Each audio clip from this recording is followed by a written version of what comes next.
অসংখ্য নবী রাসূলের পুণ্যভূমি ফিলিস্তিন।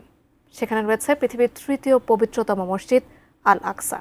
সেই সঙ্গে এ ভূমির সঙ্গে জড়িয়ে রয়েছে ইসলামী ইতিহাসের গুরুত্বপূর্ণ সব ঘটনা। ইসরায়েল ফিলিস্তিনের ১৬ মাসের যুদ্ধে শুধু ফিলিস্তিনেই ৫০,০০০-এর বেশি মানুষ নিহত হয়েছে। গাজা সহ ফিলিস্তিন জুড়ে যখন ইহুদিদের অত্যাচার বাড়ছে, তখন সামনে এসেছে হাদিসে বর্ণিত রাসূল সাল্লাল্লাহু আলাইহি ওয়াসাল্লামের ভবিষ্যৎবাণী, যেখানে উঠে এসেছে মুসলমানদের ফিলিস্তিন জয়ের কথাও। বিস্তারিত জানাচ্ছেন শেখ ফরিদ।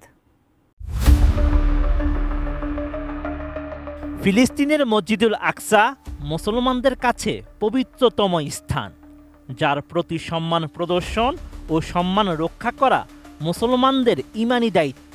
হযরত মুসা আলাইহিসসালামের জবানে মসজিদুল আকসা ও এর আশপাশের অঞ্চলকে পবিত্র ভূমি উল্লেখ করে পবিত্র কোরআনের সূরা আল মায়েদার ২১ নম্বর আয়াতে বলা হয়েছে, হে আমার সম্প্রদায়, আল্লাহ তোমাদের জন্য যে পবিত্র ভূমি লিখে দিয়েছেন তাতে তোমরা প্রবেশ করো এবং পশ্চাদপসরণ করো না, করলে তোমরা ক্ষতিগ্রস্ত হবে। নির্মাণ কাজেও আমি বেছে নেই CSRM TMT 500W, committed for better still। ফিলিস্তিন এতই পবিত্র ভূমি যে মহান আল্লাহ তাআলা একে ইসরা ও মিরাজের ভূমি বানিয়েছেন। ফিলিস্তিনের বাইতুল মুকাদ্দাস থেকেই নবীজির মিরাজের শুরু হয়েছিল।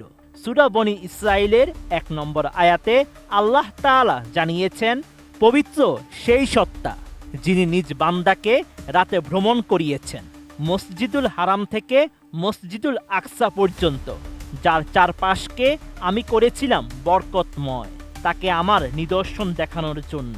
নিশ্চয় তিনি সর্বশ্রোতা সর্বদ্রষ্টা। সত্যের পক্ষে বিজয়ীদের ভূমি হবে ফিলিস্তিন। বাইতুল মুকাদ্দাস তথা ফিলিস্তিনকে মহানবী হযরত মুহাম্মদ সাল্লাল্লাহু আলাইহি ওয়াসাল্লাম বিজয়ীদের ভূমি হিসেবে উল্লেখ করেছেন। অর্থাৎ ইহুদিদের নির্যাতন ও হত্যাযজ্ঞ একদিন শেষ হবেই। মুসলমানদের একটি দল তাদের সঙ্গে যুদ্ধ করবে এবং বিজয়ী হবে। হযরত আবু উমামা রাদিয়াল্লাহু তাআলা আনহু থেকে বর্ণিত, রাসূলুল্লাহ সাল্লাল্লাহু আলাইহি ওয়াসাল্লাম বলেছেন, আমার উম্মতের একটি দল সত্যের উপর বিজয়ী থাকবে, শত্রুর মনে পরাক্রমশালী থাকবে। দুর্ভিক্ষ ছাড়া কোনো বিরোধী পক্ষ তাদের কিছুই করতে পারবে না। আল্লাহর আদেশে তথা কিয়ামত পর্যন্ত তারা এমনই থাকবে। তখন সাহাবীরা জিজ্ঞেস করলেন, হে আল্লাহর রাসূল, তারা কোথায় থাকবে? জবাবে রাসূলুল্লাহ সাল্লাল্লাহু আলাইহি ওয়াসাল্লাম বলেন, তারা বাইতুল মুকাদ্দাস এবং তার আশেপাশে থাকবে। সহিহ মুসলিমের ৩ নম্বর খণ্ডের 2896 নম্বর হাদিসে হযরত আব্দুল্লাহ ইবনে হারিস রাদিয়াল্লাহু তাআলা আনহু থেকে বর্ণিত, রাসূলুল্লাহ সাল্লাল্লাহু আলাইহি ওয়াসাল্লাম বলেছেন, পূর্ব দিক অর্থাৎ খোরাসান থেকে কিছু লোক বের হয়ে আসবে, যারা ইমাম মাহাদির খেলাফত প্রতিষ্ঠায় সাহায্য করবে এবং খেলাফত প্রতিষ্ঠা সহজ করে দেবে। তার মানে কিয়ামতের আগে ফিলিস্তিন থেকে অবশ্যই অবৈধ দখলদারি ইসরায়েলের অবসান এবং মুসলমানদের বিজয় আসবে।